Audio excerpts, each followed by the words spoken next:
Olá, bem-vindos a mais um Mergulho Profundo. Hoje, o nosso foco é um clássico, né? O Pokémon #001 Bulbasaur. Para muita gente, ele não é só o primeiro da Pokédex, é tipo o primeiro Pokémon da vida.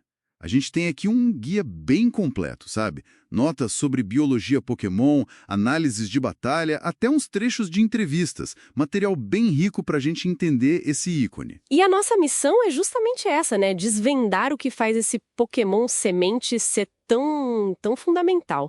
Olha, seu #001 não é coincidência, não. Mostra bem o lugar dele como um dos pilares lá de canto.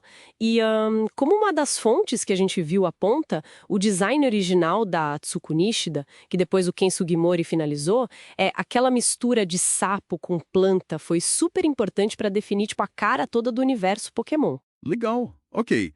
Então vamos desempacotar isso.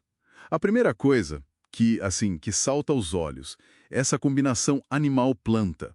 O que exatamente é aquele bulbo nas costas dele?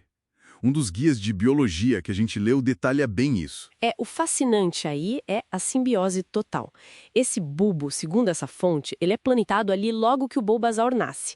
Ele permite fazer fotossíntese, imagina, o Bulbasaur tira a energia do sol e também guarda nutrientes importantes. Lá dentro tem até umas vinhas que ele pode usar.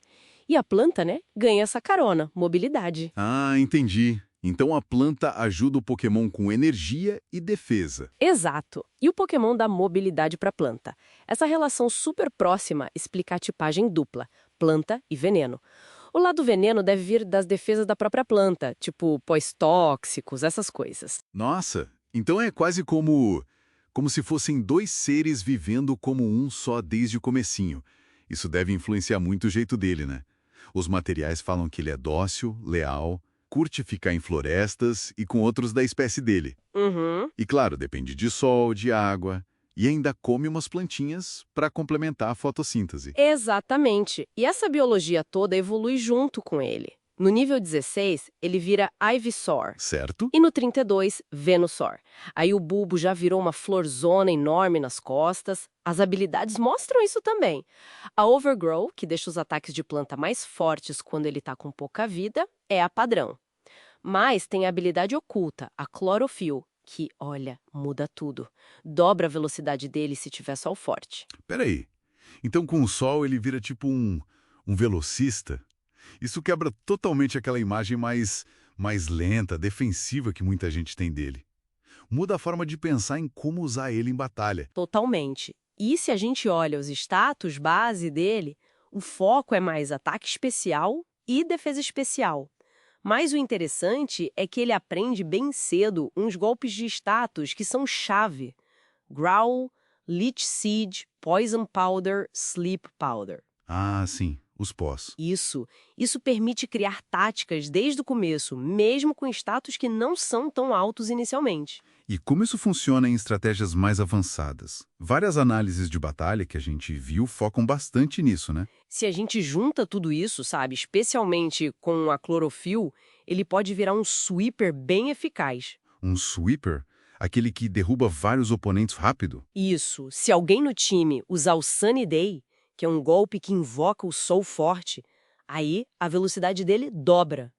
Daí, golpes como Sludge Bomb, que ganha o bônus por ser do tipo veneno, o Stab, Aham, o bônus de ataque do mesmo tipo. e Giga Drain, que também tem Stab de planta e ainda recupera a vida dele. E claro, Sleep Powder, para tirar uma ameaça de campo é essencial. Mas essa dependência toda do sol para ativar a clorofil não deixa ele meio previsível? Ou até mais fraco se o clima mudar? Ou contra times de fogo, que já é uma fraqueza dele, né?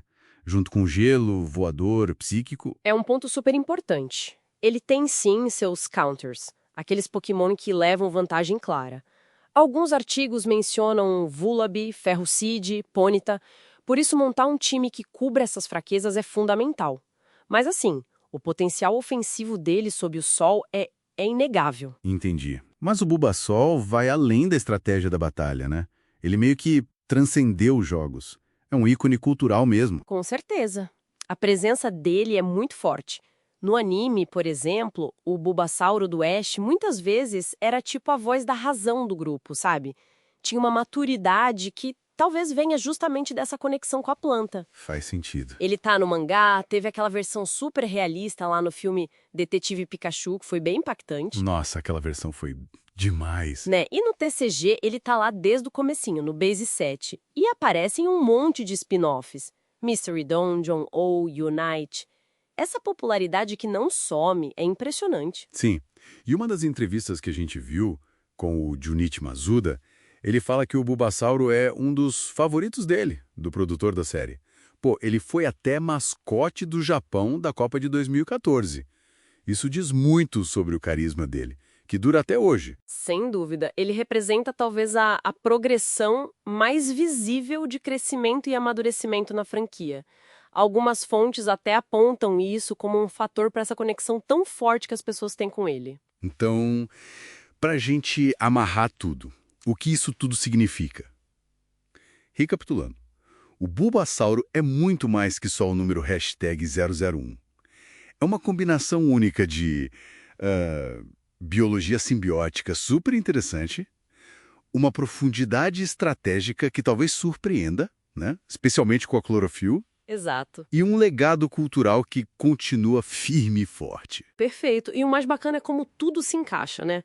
A biologia dele, a simbiose e a fotossíntese se traduz direto nas mecânicas do jogo, no potencial tático dele. Ele recompensa quem pensa a batalha, quem joga com as condições do campo a seu favor. Isso deixa a gente com uma reflexão final, talvez. Pensando nessa interdependência total, inseparável, entre o lado animal e o lado planta, desde que ele nasce, evoluindo juntos, como será que essa dualidade tão única pode influenciar a própria percepção de identidade, de consciência do Bulbasaur? É algo pra gente pensar, né?